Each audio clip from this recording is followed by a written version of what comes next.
Honour एक teacher से ज़्यादा है, एक टीचर का अहदा, एक टीचर का ऑनर एक क्लर्क से ज़्यादा है।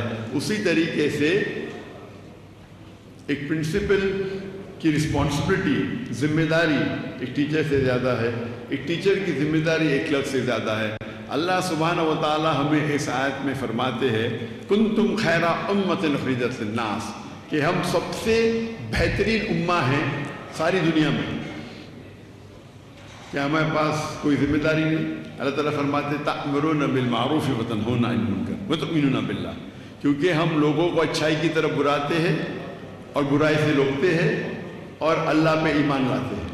अगर हम लोगों को अच्छाई की तरफ नहीं बुलाएंगे और बुराई से नहीं रोकेंगे तो हम मुसलमान कहने के लायक नहीं हैं, हम खैर उम्मा कहने के लायक नहीं हैं।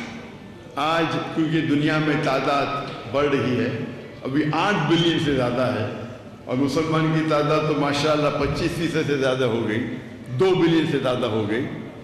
लेकिन अफसोस की बात है वो हदीस है अल्लाह के रसूल की कि जब वो कहते हैं कि सब लोग मुसलमान पे टूट जाएंगे तो सहाबा पूछते क्या मुसलमान कम होंगे?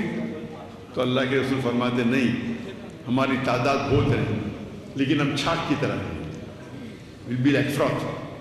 और हम देखते हैं कि आज मुसलमान की तादाद ज़्यादा है।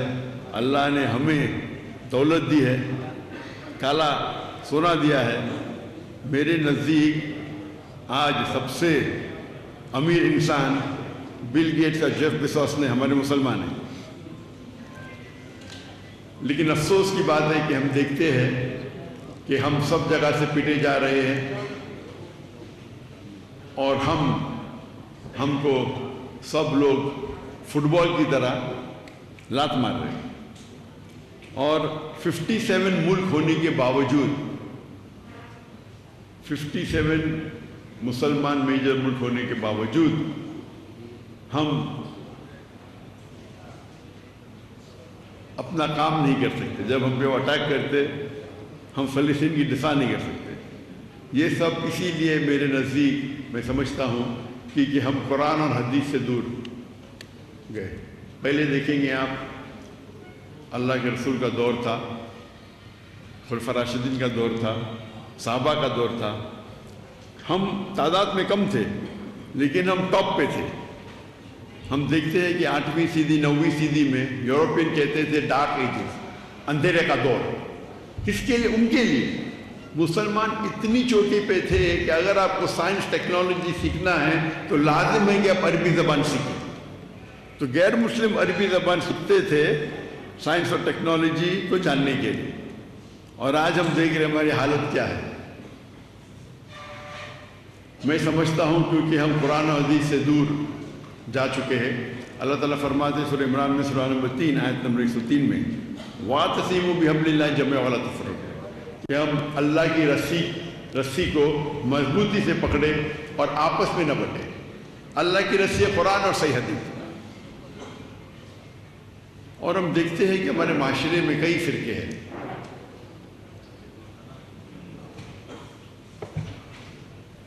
शरिया ये कहती है कि छोटा नुकसान उठाओ बड़े नुकसान से बचने के लिए। तो मेरी इल्तिजा है क्या ये फिरका बंदी हम कम करें और अल्लाह की रसूल के करीब आए। और आप देखेंगे अगर हमारा दिल बड़ा है तो लोग हमारे करीब आएंगे। हमारा दिल बड़ा है अगर हम कॉम्प्रोमाइज़ करते उसका मतलब नहीं कि हम हमारे अमल पे कॉम्प्रोमाइज़ कर रहे हैं। कुरान की आयत है सूरह इमरान सूरह नंबर 3 आयत नंबर 64 में तालू इला कलिमतिन सवाइन बैना व बैनकुम, आओ हम उस बात की तरफ जहाँ पर हमें यकसा है। ये अक्सर इसके पहले अल्लाह ताला फरमाते कुल या अहले किताब, कहो अहले किताब से, यहूद और नसारा से। लेकिन ये आयत बाकी गैर मुस्लिम के लिए भी लागू हो सकती है, चाहे वो हिंदू हो चाहे बुद्ध हो, हर गैर मुस्लिम के लिए लागू हो सकती है। और अगर आप एक स्टेप आगे जाएंगे तो मैं कहता हूँ कि आपस में जब मुसलमान में इख्तिलाफ होता है तो ये आयत हम मुसलमानों के लिए भी इस्तेमाल की जाती है, मास्टर की है। और आप देखेंगे कि अगर हम अल्लाह के रसूल को और अल्लाह को आगे रखेंगे तो लोग आपसे जुड़ेंगे। اگر میں جانتا ہوں کہ یہاں کے سب لوگ توحید مانتے ہیں اور میں توحید پہ تقریر دوں، کیا فائدہ؟ میں بھی 1%، 2% آپ کو فائدہ ہوگا. لیکن جب ہم توحید کی بات کرتے ہیں اور دیگر فرقے والے کو دعوت دیتے اللہ اور اللہ کے رسول کی، اور چھوٹی چھوٹی اختلاف کو بازو رکھتے ہیں،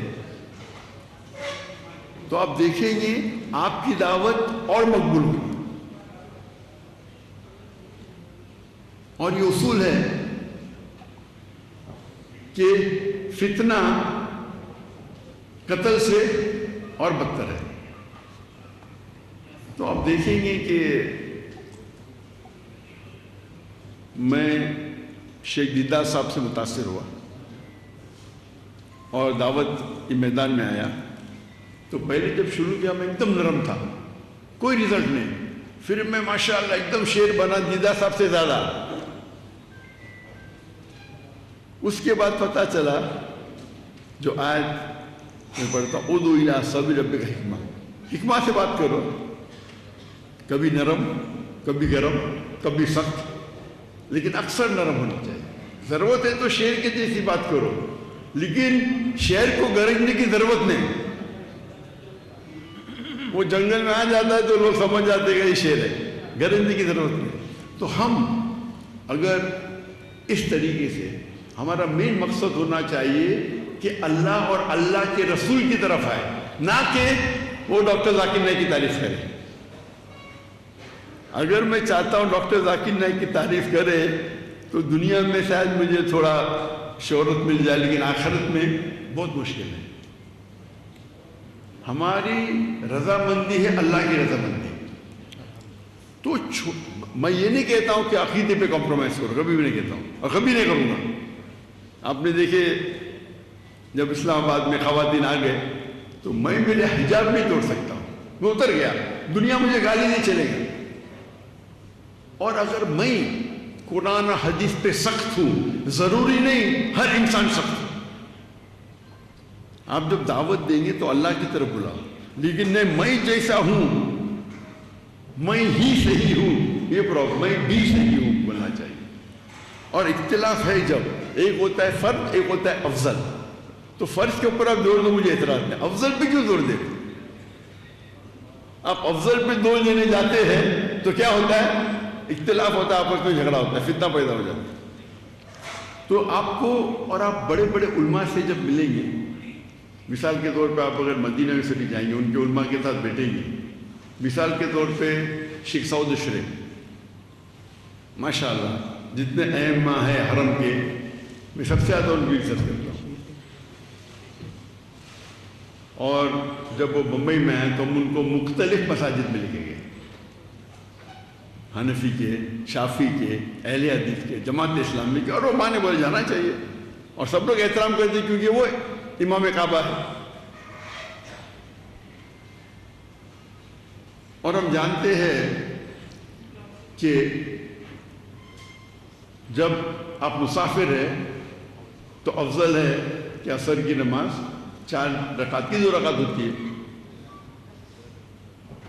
جب وہ گئے حنفی مسجد میں تو وہاں اختلاف ہوا تو انہوں نے بولا نہیں میں 4 پڑھوں گا.